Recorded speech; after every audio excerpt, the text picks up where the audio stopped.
Let's head straight into our top story now. Israel and the United Arab Emirates will be signing a historic peace deal to normalize relations between the two countries. The deal will make the UAE the third Arab nation after Egypt and Jordan to have diplomatic ties with Israel. Once the deal is signed, both the countries are expected to exchange embassies and begin talks that will cover a wide range of issues, including tourism, investment, healthcare, energy and cultural exchange.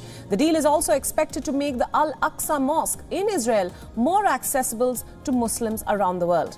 The most crucial aspect of this agreement, however, is the suspension of Israel's West Bank annexation plan. It is important to note that Israel has not abandoned the plan completely. It has merely been deferred for the time being.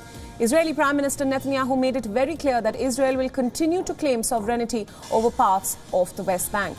US President Donald Trump played a crucial role in this peace deal. It seems he mediated talks between the two sides and ultimately sealed the deal in a phone call with Prime Minister Netanyahu and UAE's Crown Prince Mohammed bin Zayed. And Trump also expects both these leaders to travel to Washington within the next 3 weeks to sign the deal.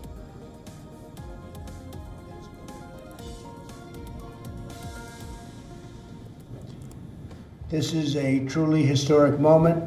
Not since the Israel-Jordan peace treaty was signed more than 25 years ago has so much progress been made towards peace in the Middle East. By uniting two of America's closest and most capable partners in the region, something which said could not be done, this deal is a significant step towards building a more peaceful, secure, and prosperous Middle East. Now that the ice has been broken, I expect more Arab and Muslim countries will follow the United Arab Emirates lead.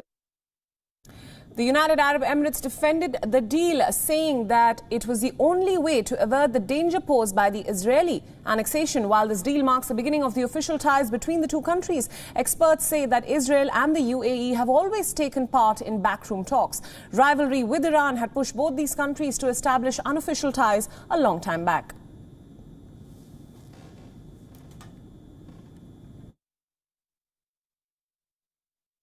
Let us try and basically deal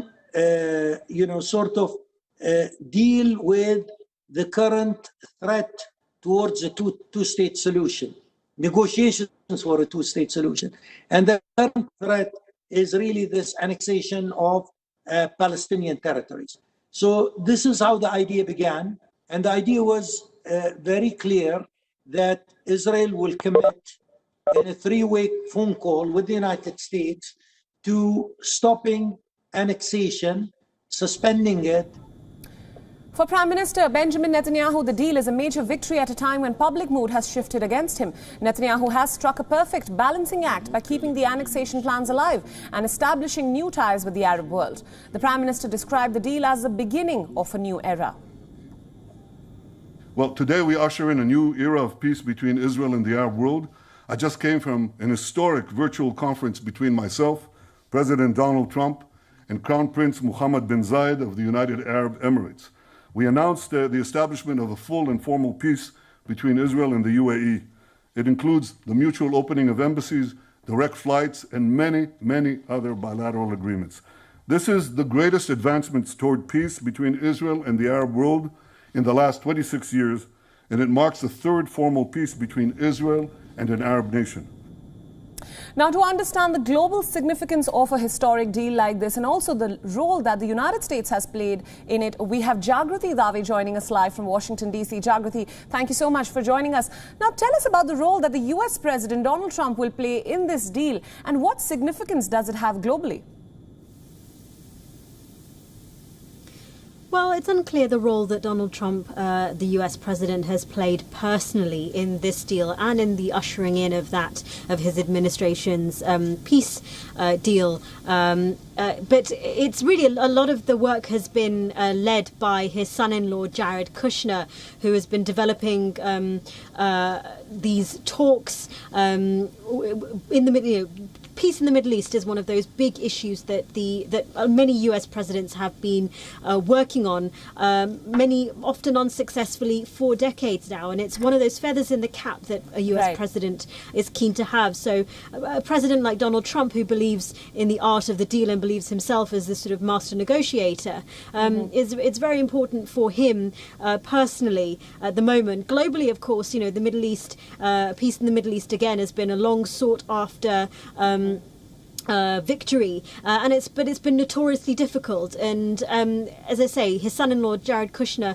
has been leading much of the talks, and he himself has described this as a historic deal. But of course, there's been mixed reaction in the region to this. Right. Now we know that once this deal is signed, both the countries, that is the UAE and Israel, are expected to exchange embassies and begin talks on various matters such as tourism, investment, healthcare, and much more.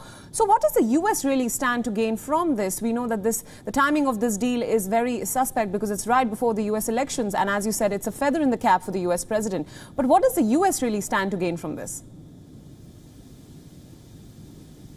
Well, some commentators are saying that it's a short-term political victory for the president, who has really taken the oxygen away from the Democrats, who were threatening to overshadow the president and his campaign with the nomination of Kamala Harris as the Democrats pick Joe Biden's pick for his vice president.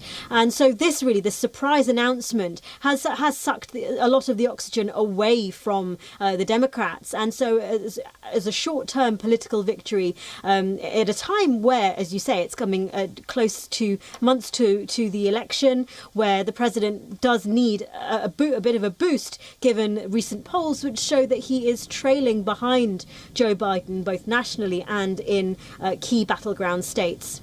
Right. Now, another follow-up question. Tell us a little bit about the reaction coming in from Palestine, which has called it a complete betrayal of Jerusalem. And what can we expect from Palestine in its ties with the US? And also will other Arab countries also be following suit? And will they adhere to the norms of this deal? Well, that is what President Trump has suggested, that there are other countries in the Gulf who he says expects to follow. But that remains to be seen if that does indeed happen. I think a lot of people are looking to Saudi Arabia to see how they are going to react to this. They haven't yet said very much. You've had, obviously, the comments from Palestinian leadership calling it a betrayal. And you've had reaction from the two countries who have already signed peace accords with Israel, Jordan and Egypt. Jordan said that it would indeed be a victory for peace in the region if Israel was able to be persuaded to allow a viable Palestinian state in the area. Egypt, who is an ally with the UAE, President Sisi tweeted his approval of the accord. So, as I say, mixed reaction from the region, and people will be waiting to see how other states react and, the longer-term impact on the region. I mean, some commentators, Middle East commentators, are skeptical of exactly how much of an exchange this is going to be. As you were saying, there has already been backroom talks between the UAE and Israel, and some people are saying that this is just the official partial normalization of relations, which are already partially normalized. So in actuality, what this means, it may not be as historic on paper, in practice, as it seems to be on paper, is what some people are saying. Right. A very crucial aspect that we need to highlight here is that, Netanyahu has said that the plans of annexation are deferred and not abandoned completely. So, will the relationships between the US and Palestine sour after this decision?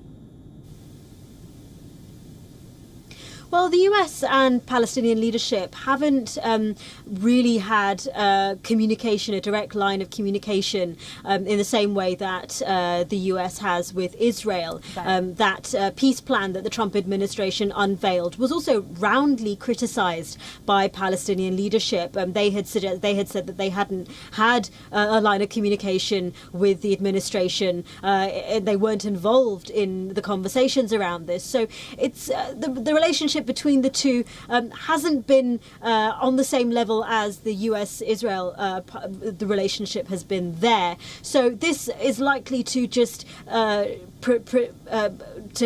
bring in a continuation of the current status quo in its relations, right. And Palestinian officials have yet again criticised this move, saying that it favours Israel and it is detrimental to them.